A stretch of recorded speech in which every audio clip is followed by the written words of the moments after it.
Welcome back, everybody, to another episode of The Matt Show, where I try to find the coolest people that I can talk to at the intersection of tech, culture, business, and the arts. We are back with previous guest, Eddie Sanders, the founder and lead attorney at Protect and Collect. Eddie specializes in intellectual property and artist management. Eddie is also the founder and chief legal officer of the new Vanguard, a cultural strategy and production team for creative talent and brands.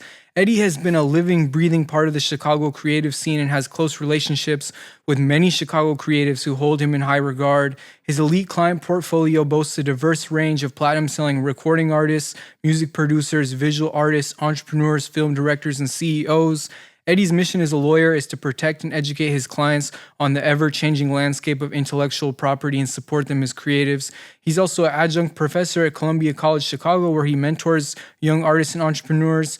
And even Vic, who's behind the camera right now at SAE, I think you were in their database at one time as like a resource. I mentioned you yesterday, and they were like, Vic I taught at SAE for... Oh, you taught at SAE? Yeah, for a couple of years. That's where I started before Columbia. Oh, well. So, yeah. Eddie, welcome back to That was an amazing intro. Thank you. You're welcome. For all that. Yeah. I didn't know that you were collecting cool people, and then to know that I'm one of the cool people, I feel honored that you thought of me.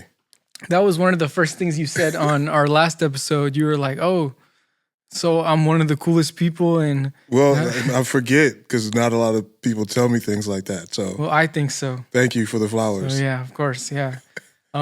You said it yourself. You're not just like a third party bringing legal advice to artists, but you've like been in the quote unquote we talked about before scene of artists and creatives in Chicago. And like, I would love to just hear you reiterate your history, like being a DJ and being involved with artists and like how you've been connected to things over time. Yeah, well, my start when I went to John Marshall Law School, 08, 09, while in law school, first I started with club security. So I was working at this place called Empire Liquors, doing club security, started getting an interest for DJing, like just watching the DJs and do what they do on a creative level, getting interested, and then figuring out financially what DJs make in comparison to security. So I was like, okay, let me jump into this. While I'm DJing, I run into these cool guys, Mike, Epic, and Jason. The group was called BBU. They needed a DJ. Actually, I first met them in New York, and we were just hanging out. We were going back the following year. They were going back the following year for CMJ, which was, I forget the acronym for, I think it was College Music Journal. It was similar to South by Southwest, but it was held in New York. So they needed a DJ for those run of shows. They brought me on board. And at that point is when I started realizing what was going on in the industry as far as like what artists need. Like there wasn't a lot of legal representation. There was a lot of talent, but there was nobody there supporting them. The only lawyers that you could find was on the label side of things. So that was around the end of my first year in law school. And at the end of the first year, you start deciding what focus you want to go into. So from there, I was like, all right, IP law is the move for me. What were you realizing? Like, what were you seeing that made you think, oh, these guys don't have proper legal representation? I mean, because I was starting off learning contracts and the basic elements of law. So I wasn't deep into music, but I could just sense that there was nobody on their side making sure there was a checks and balance, right? So there was just the label, the label's lawyer, the artist, and the manager. And for most times, the manager was just as green as the artist was. So they were just walking into these situations. Because you got to remember, Chicago, we don't have a true industry because there's no labels or things of that nature here that you have in New York and LA, where now you have I take that back. We've had labels before, blues labels and all that in Chicago, but now as far as like a current infrastructure, those entities aren't here. So there was nobody, no big brothers or anybody to go to and say, hey, Def Jam is looking at me, what should I be looking out for, right? So they were just going into the deals, signing these deals without proper representation. So when you talk about representation, it's just like, what am I giving up? What percentage splits are we doing here? How long is this? How many albums are we talking? Things that kind of they breeze over when they talk about the advance. Like they give you the large advance and then you look up and you're in this deal for 10, 15 years, things of that nature, right? So there's a couple artists that their careers got stifled because of that, right? And seeing those stories, I'm like, all right, whatever I can do to prevent the next person from going down this path, I'm gonna do. What happened? Or is there anything you're like willing to speak on? Or I mean, I don't want to talk about people's contracts, dealings, but there were a lot of situations where you would see growth, placement on blogs, things of that nature, and then the next minute they're not making music because they went and signed a deal that didn't align with the proper partners. So now they're in a situation where they're held up from releasing music. Yeah. I mean, you can just turn on Netflix and you'll see those stories as well. New Edition, TLC, like the stories are there. So we don't have to be specific about Chicago. My part in this whole ecosystem was noticing a hole for Chicago. So just trying to fill that. when should an artist start thinking about like legally protecting their work, and what are some of like the first steps that they can take? Once they want to put things in the public, right? Once they want to be a part of the ecosystem, once they want to be a part of e-commerce and we're putting stuff on Spotify and Apple, once we're getting to that point, we're going to need some type of protection. Even on the side of once we're going to work with other people and we're going to start collaborating, we're going to start working with producers or going to studios, you need, even if it's not a lawyer, some understanding of copyrights and what they're getting themselves into when they're talking about releasing music, right? Up until that point, it's just a hobby. If you're keeping it as a hobby and just making music in your house for the love of it, maybe you don't. But the minute you say to yourself that you want to take yourself serious and you want to be in the business of music, you should start looking for some type of representation. To find that representation, you should work with the people that you are around, ask them who they use as their representation. And then also the resource, the Lawyers for the Creative Arts is also a good one. If you don't have any start of like, I have nobody to go to, you go to the Lawyers of Creative Arts and they can definitely assist. I want to talk about how different kinds of artists protect their work just out of pure curiosity, like fashion designers or a visual artist or a producer versus a recording artist. Like I know producers who like never got paid off their work and then they had to like take it up legally and go through the whole ordeal, and then eventually they got paid. But like, let's say for now, case one, like as a producer, how do you like protect your work, or when you go into a collaboration, ensure that you'll get like compensated for your contribution? And we're talking music producer going in and they're just, because there's so many different scenarios here, right? Are we talking about a situation where I'm going in with an artist and we're in the studio together and we're making something happen? Is a situation where the producer is just emailing over a pack of beats and then hoping something happens, right? So on one scale, the end of I'm just sending my beats out and hoping something happens, which nothing wrong with. You can get a placement somehow, some way from that. If the artist does select your music, it's kind of, first you have to realize that it's actually out there, right? And then from that point, reaching out, now you're playing backwards and trying to reach out to talk to the artist manager and figure out, hey, I need to get splits on this. I need to get some type of money for it. Yeah, you have the recourse of getting the song taken down if nothing ever comes to fruition, but then you're losing a placement and something out there, right? So it's always good if you're sending out packs to people that you're staying in communication with those people. Often tell people, producers, if you're sending out packs, you should be sending those packs to the engineer. The engineer is the one that's always going to keep a good file or keep good organization as far as like what we have here, who sent what we're working on, what songs are actually going to go out. So keeping communication with the engineer is always going to keep you abreast. But prior to that, if you're sitting down and you're building with the artist in the studio, I always tell people have split sheets, right? Split sheets is a great way to just notate what has been created that day. hey, I came in as producer one. I created all the drums that we have here. I brought in producer two. They added the bass line. Producer three came in and he did a live bass line over the top of the bass line that producer two did. And then producer four, he handled the keys. He put this chord here, this chord here. Then he brought in his other guy and he added some organs into the end of it. So now we have a record of who did what.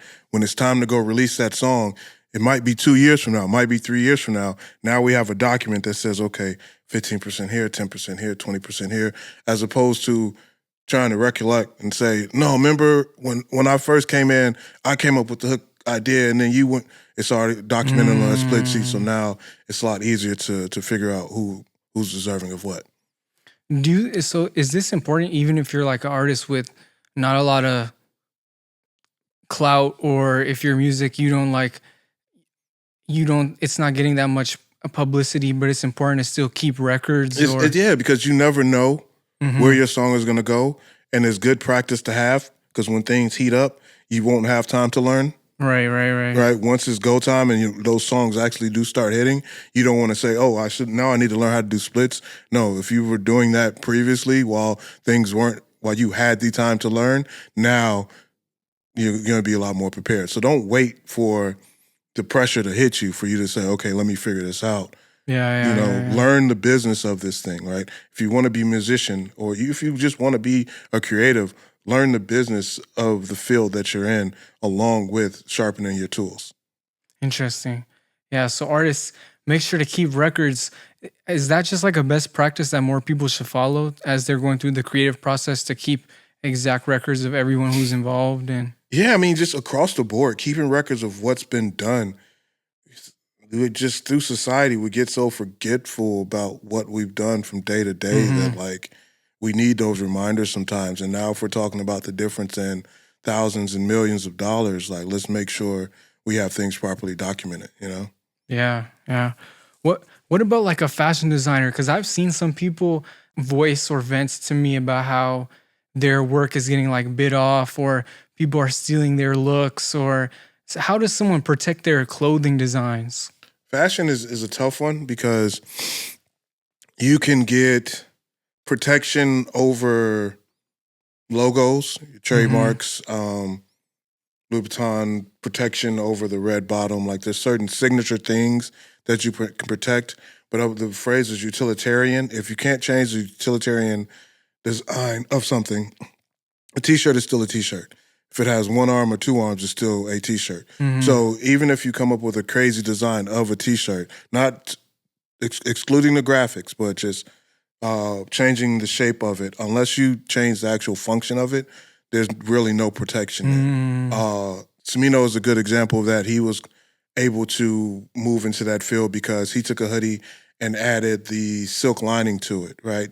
So that's a change in the functionality, because now that hoodie is a head garment to protect dreadlocks, other natural hair designs, because most of the times hoodies will dry out your hair. Adding the silk lining has now changed the functionality behind it. So it's kind of tough to get protection of your designs. You can get protections probably around the copyright of the drawing of it, right? So that's why you see a lot of knockoffs in fashion. The main thing in fashion is to try and protect your brand, and now anything that you put out there has a little bit more value to it, right? That's why Fashion Nova is in business, because all they do is they wait for a runway show to happen. They see it, they say, okay, cool. They find a similar factory and just get it for a lot cheaper and sell it to people. So that's why fashion is such a dirty game. You got to protect the brand, not the actual designs. Interesting, huh? What about like a visual artist, like a Nico Washington or a Brandon Burrow? Like how do you protect your art? With them, I mean, because they're doing one-of-one pieces, so it's a little bit different. A lot of their protection comes into license agreements when they're working for third parties. Hey, I want you to come create this mural for me in this office way. Okay, now we have to protect the moral rights of the design, right? Because we're putting this up in your building. And now just because you have quote unquote ownership you can't turn around and destroy the said artwork, right? So we got to protect the moral rights in those situations. If it's a situation where they're working with another artist that's going to take that design and then create merch around it or some other type of point of sale, we have to make sure that we understand how long that license is going to last for, what's the terms as far as like what the split is going to be, and is there going to be any upfront compensation for the work that's done. Right. Mm-hmm. So when they're doing their own private shows, that's a little bit more of less. These are one of ones. We're going to get them out to the public. If someone is to try and knock it off, we can come. Of course, you should get copyright protection behind those pieces, and then we can go after them for that. But you see a lot of the dealings with those type of artists coming with licensing agreements. Mm-hmm. To make a little pivot, we were talking before the camera started rolling about the new Vanguard. Right. And like, you want to talk about the origins of the new Vanguard and kind of like stuff you're working on right now that's been interesting. And New Vanguard is cool. So it started three partners, Eric Lopez, Pilar McQuarters, and myself. We started as actually more on management, right? So the story is I was working with an artist who was doing a deal with Apple. And a part of his deal, he had to get a bunch of different creators to come and participate, right? Apple was trying to give everybody a different amount, not knowing that a majority of them came to me for representation. Interesting. So I'm able to look at him like, wait, you're giving him 5, you're giving them 10, you're giving them 2. No, and nobody's talking and understanding what the middle ground is, right? So it's like, okay, we need to come in and try and help represent on a bigger scale. So now at least the conversation amongst artists is happening. So when brands come in, there's no shorting anybody now, because that's what happens with Chicago, especially when in the brand space. A lot of the activations come from New York agencies. They just look on IG and say, okay, these are the 5 hottest people in Chicago. Let's give them a bag, and we're going to shortchange them on the bag, because the more that we keep, the better our agency looks, give them a little bread, and then we go off with activation. If all 5 of those artists are talking and understand what everyone's getting, now they have more power in the marketplace. So that's what we decided as a new Vanguard. Started with artist representation.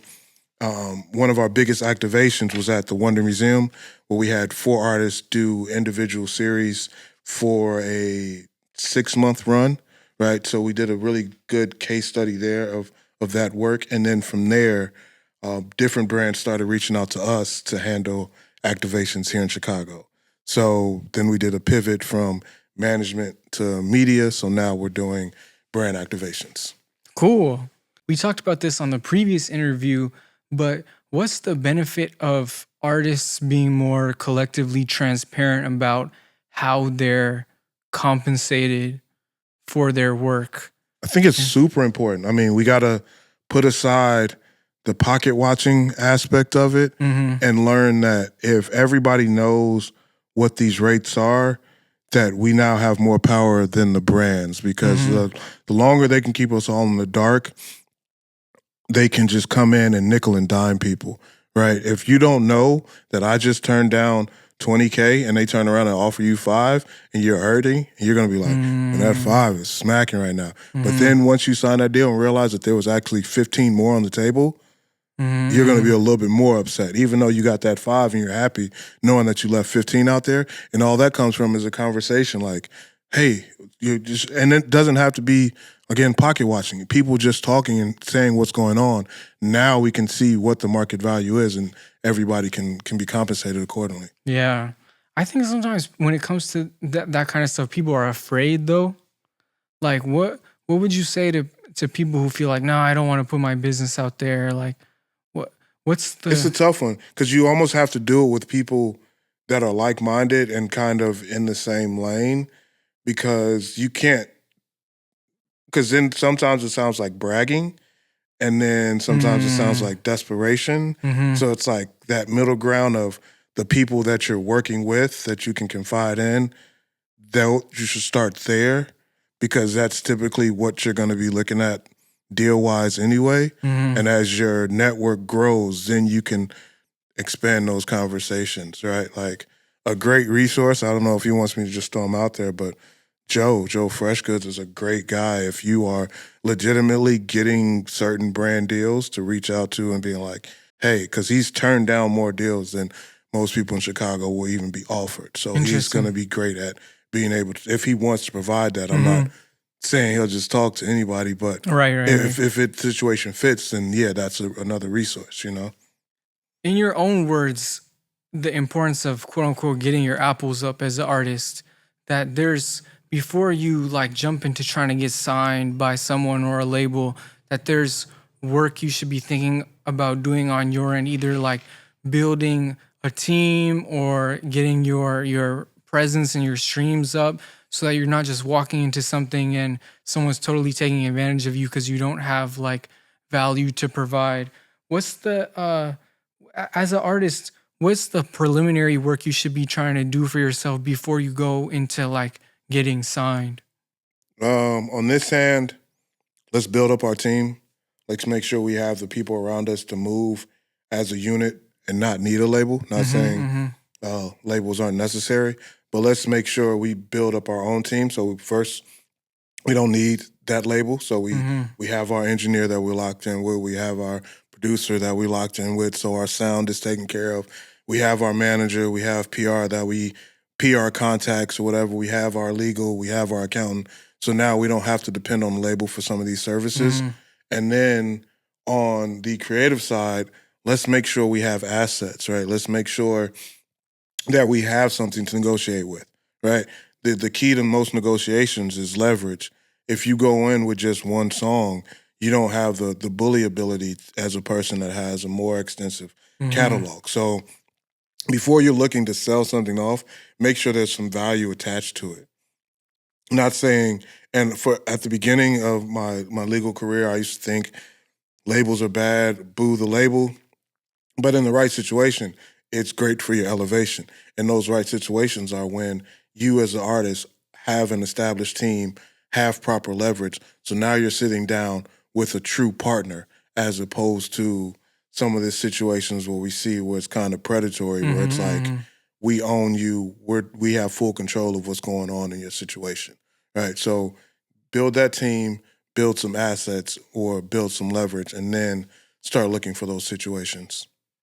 Do you have any like interesting personal stories of people who've come to you with crazy legal situations that they need to get solved and you protected and collected them? We've turned down some. We've had a couple where there was a couple ghost producer situations where What does that a mean? ghost producer the job would be every month provide this well-known producer with 15 beats, tag free, and then the main producer would pay the ghost producer a monthly allotment, right? Interesting. But the ghost producer would get no credit on any of these records. So, I've heard of ghostwriters, but ghost producers is a prevalent. I didn't even know about that. Yeah, it's prevalent as well. Because if you think about it, the only reason why it's a certain producer is because they put the tag in front of it. So once they put the tag in front of it, it's essentially theirs. But we've had a couple of those situations that we've had to walk away from. Just didn't feel comfortable in those. What about it did you like? What makes you walk away from somebody seeking legal counsel from you? I try and forecast where this person could be. We look at the term of the deal and say if it's a 5-year deal, I try and forecast where this artist potentially could be in 5 years and will they be mad at themselves for putting themselves in this situation, right? If there's a lot of trajectory and it's like, okay, this artist can be huge, I'm not going to go have them sign a 3-year deal with an unknown production company or unknown label when that album could go crazy. It could be the next acid rap. Now this artist is locked in for 2 more albums, right?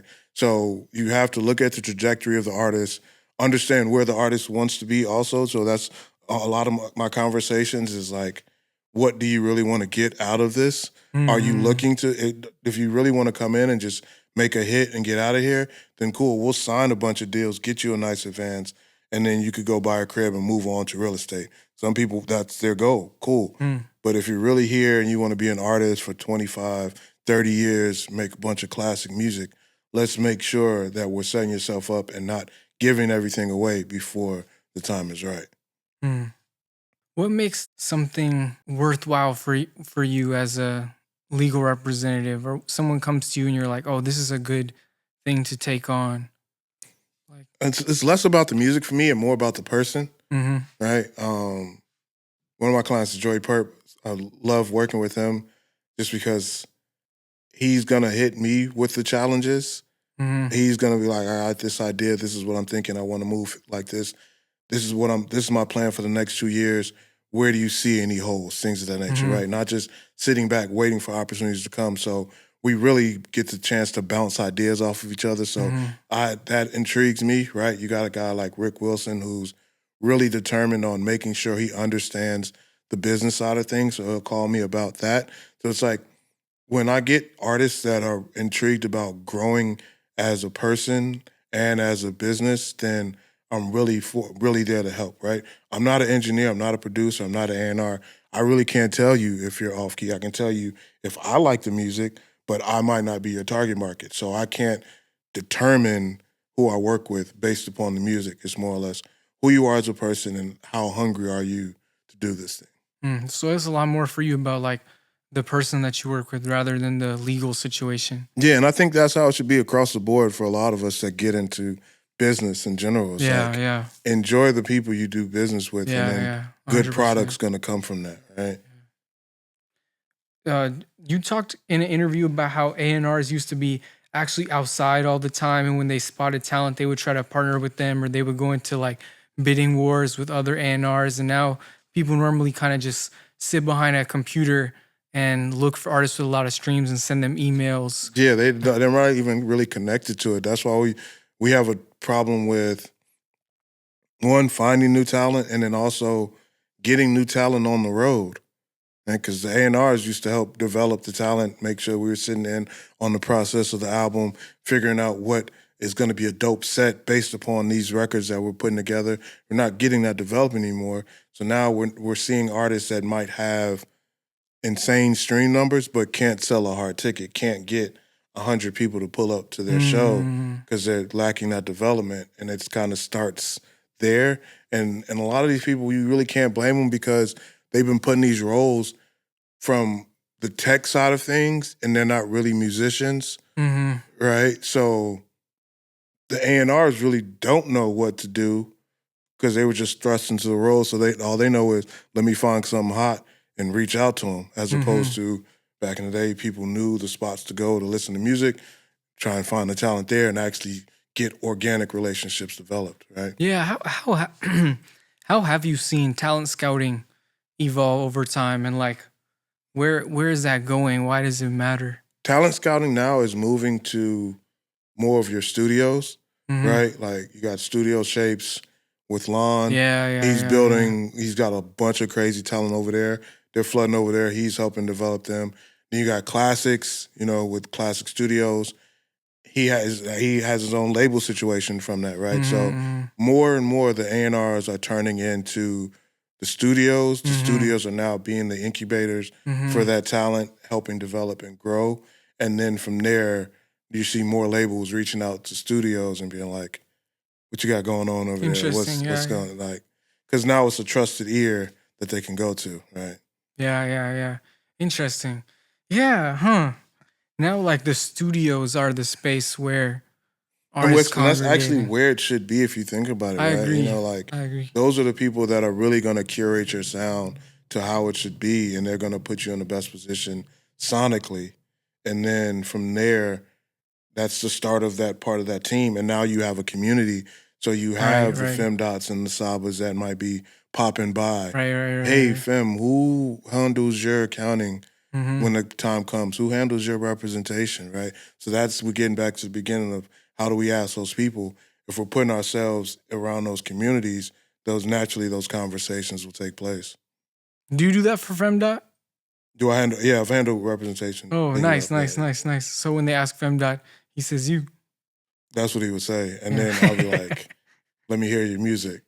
Nah, your music whack, son. Has that ever happened?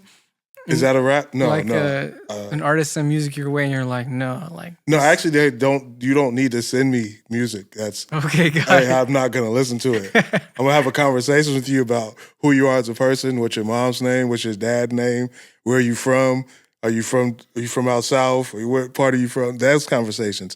The music, as long as you're not actively engaging in a gang war, I'll probably assist you. But if your music is currently involved in a RICO investigation, I'm going to pass on all forms of representation because things can go south, and I don't want to be looked upon as anyone's criminal defense attorney. I'm here strictly for music, contracts, trademarks, things of that nature. Has it ever gone into that waters like where you were almost a criminal defense attorney? No, because I have really cool homies that I'll mention, hey, I'm about to start working with such and such. And they'll be And like, they'll be like, nah. that's not what you want to do.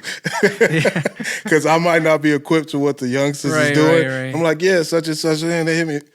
Yeah, you may want to chill on that one. They was like, go check out his YouTube. You check out the YouTube and it's, 30 guns. It's 25 felonies within the first 5 seconds of the video. And you're like, yeah, I think I'll pass on this one. But shout out to them, and they make great music. I have no smoke with anybody. Right. No smoke. Yeah. I heard you speak about how to clear a sample, and I thought that was interesting. So how does an artist like clear a sample, or what happens if you don't? Big artists, James Brown, Marvin Gaye, these guys, stay away from that as much as you can. They're going to come after you. But the flip side of it is when they come after you, they're only going to come after you if your song is doing really well. Mm-hmm.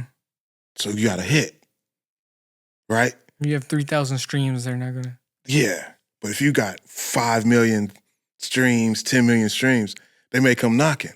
But now you got a hit record. So even if you lose on that record, you got a name, you can come out with more records, right? Mm-hmm. You kind of can look at, in the Juice WRLD situation, Lucid Dreams, he rest in peace to Juice, he didn't own a lot of the Lucid Dreams record. Right? That's a Sting record with Police, right? They've reports like 80% of the publishing goes to Sting, right? Wow, really?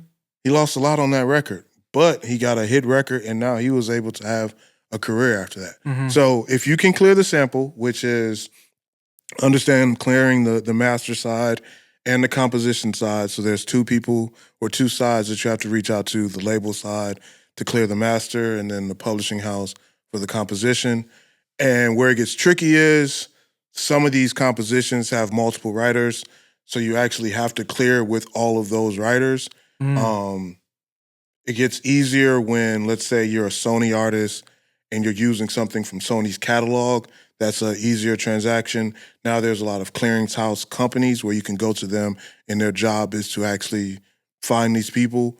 But if, God forbid, you can't clear that sample and that song is a banger or slaps, this isn't legal advice. Go ahead and put that song out there, right? If it does well and you made a little bit of money, you're going to have to give up that money. But guess what? You can still tour that song. Mm-hmm. You can still go make tour money off that song. And then now you have the runway because you're a scene artist with a hit song. Go make some more hits. And now this time around, try and get those samples cleared. So it's two trains of thoughts, like the legal way, clear the master, clear the composition. If you can't, release it, see what happens, right? Which is a tough thing to say, see what happens, but there's been a lot of situations where hit records have come from songs that haven't been cleared, right? Interesting. But they can still tour the song and they can still perform it. And yeah, they just won't be receiving any back-end compensation as far as the publishing or the master. Huh. I used to put out music. I thought I was going to be a rapper in high school. I used to put out fully nothing cleared, anything. So you are a rapper. So because you actually rapped. Yeah. So you didn't think you was a rapper. You were a rapper. Yeah. Yeah, it was just a train of thought. We used to be in the underground shows and... Where were you at? You was at Sub T? No, but there was back when... what's it called? Damn.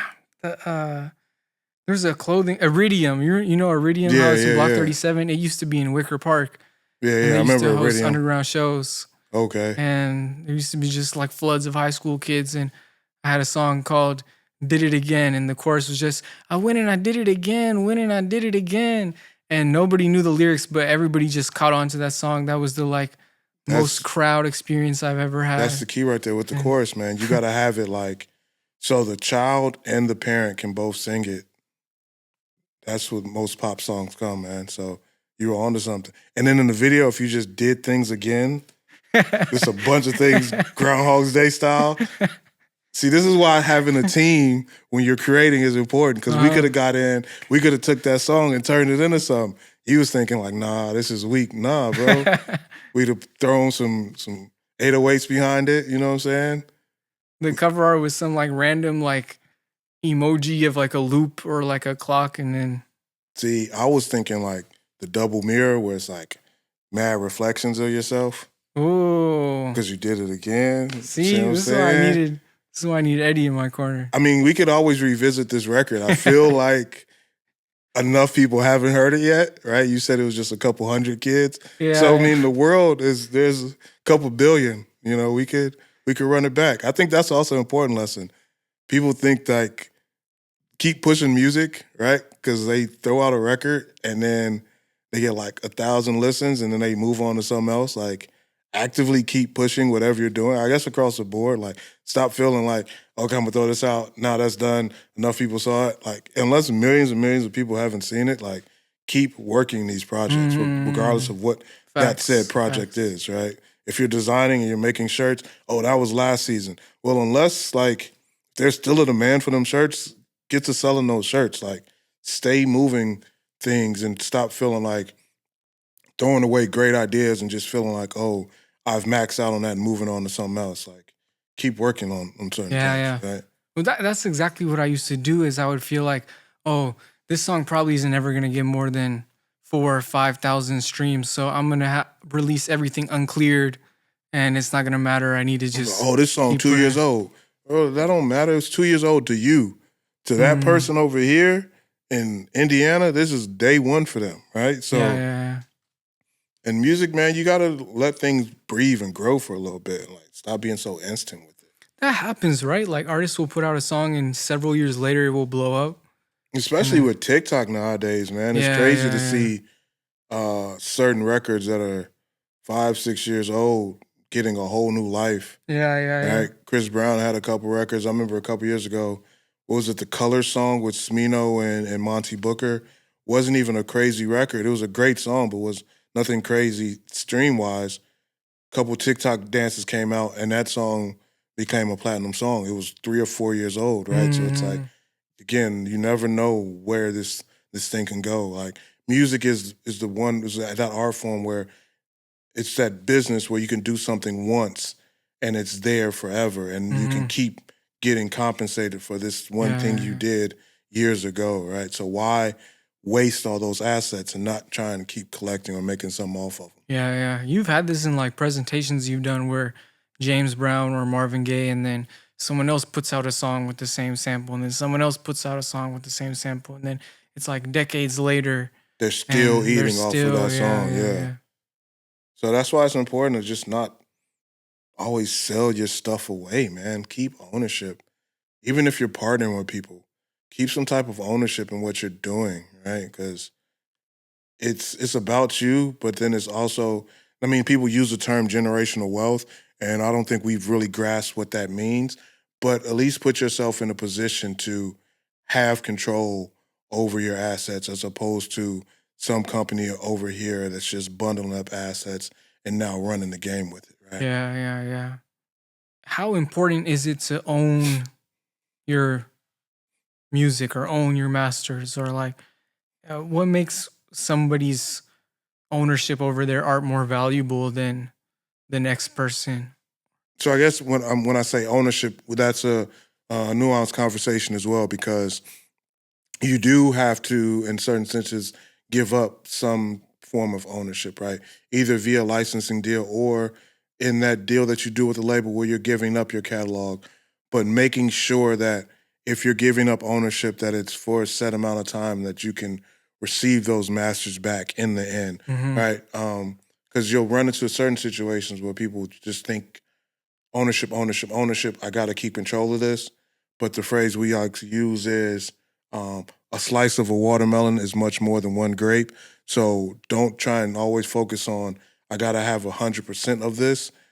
You can share ownership, but then that's where we come in as lawyers to make sure if you're giving up a piece of that pie, what is the actual percentage? How long is that percentage for? And can I get that percentage back? So making sure that's the dance that you play.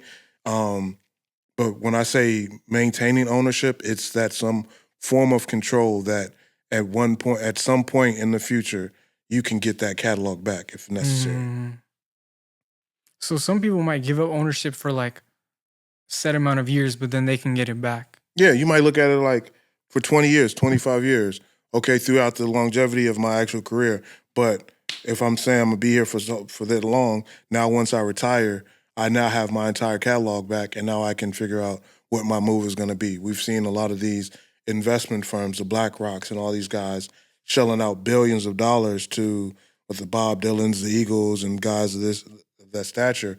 The only reason that way that can happen is if I have ownership of my catalog altogether to do, right? If everybody has a piece, that investment banker that comes to me, my offer is going to be a lot less, right? So we got to make sure we have the foresight as how much money can I make in the current time, what is my options now, and also to forecast what's going to happen in the future. And we never know where music is going to lead as far as like just the transmission of music, right? There has to be some evolution from the MP3, from streaming, right? What is our next step going to be? We've said it with every variation from tapes to CDs, even back to 8-tracks. Like, this is the greatest way to consume music. What's going to be the next method of consumption? If we're not in ownership of our catalog, when that method of consumption approaches, we have no assets, we have no value, right? We have no leverage in those conversations. It's all upon the people that have the ownership that can have those conversations. One time I heard this story of like one of the Beatles was talking to Michael Jackson, and I'm really butchering this story, but the guy was like, Michael Jackson was like, "Oh, so how long would it?" Now you're really butchering it. That's crazy. If that's your Mike's impression, that is hilarious. But no, I know. I heard the story where he bought the Beatles. Yeah, he bought the Beatles catalog. Yeah. You didn't even give me time to do my Michael impression. I had to. I was helping you out, man. Again, this is where the team comes in. Team is always important to help the creative to move in the right direction. You feel me? Now, if you want to continue with the Mike impression, I'm not gonna continue. I could probably do a Beatles impression, and we can both butcher and go back and forth. Right? I'm a Ringo. Right? I don't even know if he was talking to Ringo, right?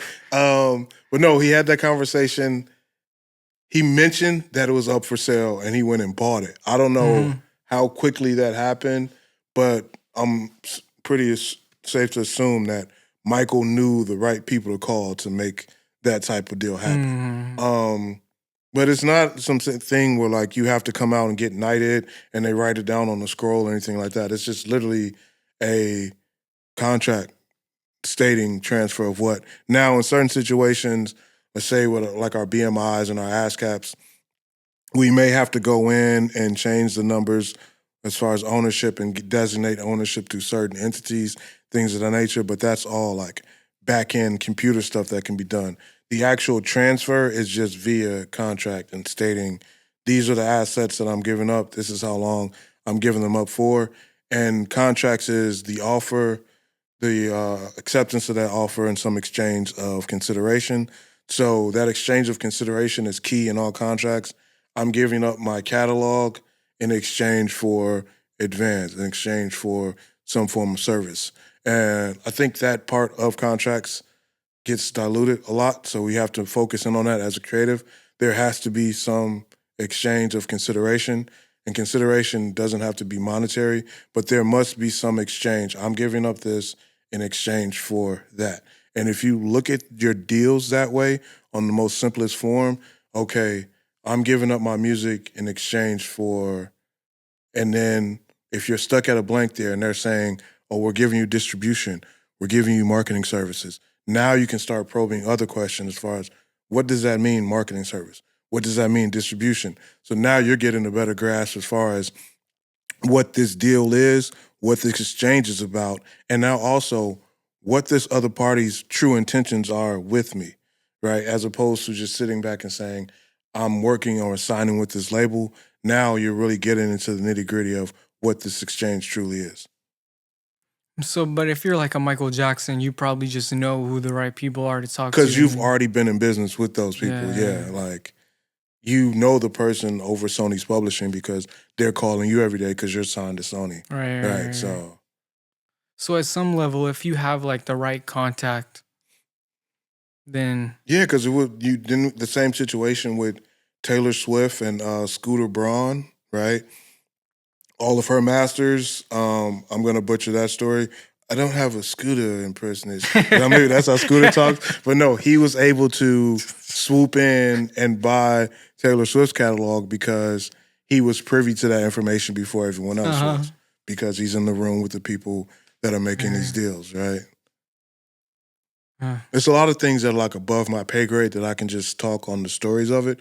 But those are like that Scooter situation is one of those where I'm not in those back rooms, but I rest assured that's how it happened. It was probably on a golf course somewhere. They were just yucking it up about what their week looked like, and somebody mentioned Taylor Swift's catalog, and then things started to snowball from there, right? Mm-hmm.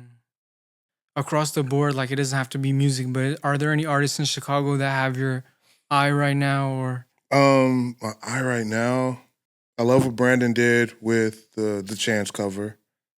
Yeah. That was dope. That was dope. Dex is the producer. He touched pretty much every record on that Chance project. I think his name will start ringing out a lot more. Famous Dex? No, bro, that's crazy. You thought Famous Dex touched and produced the Chance records?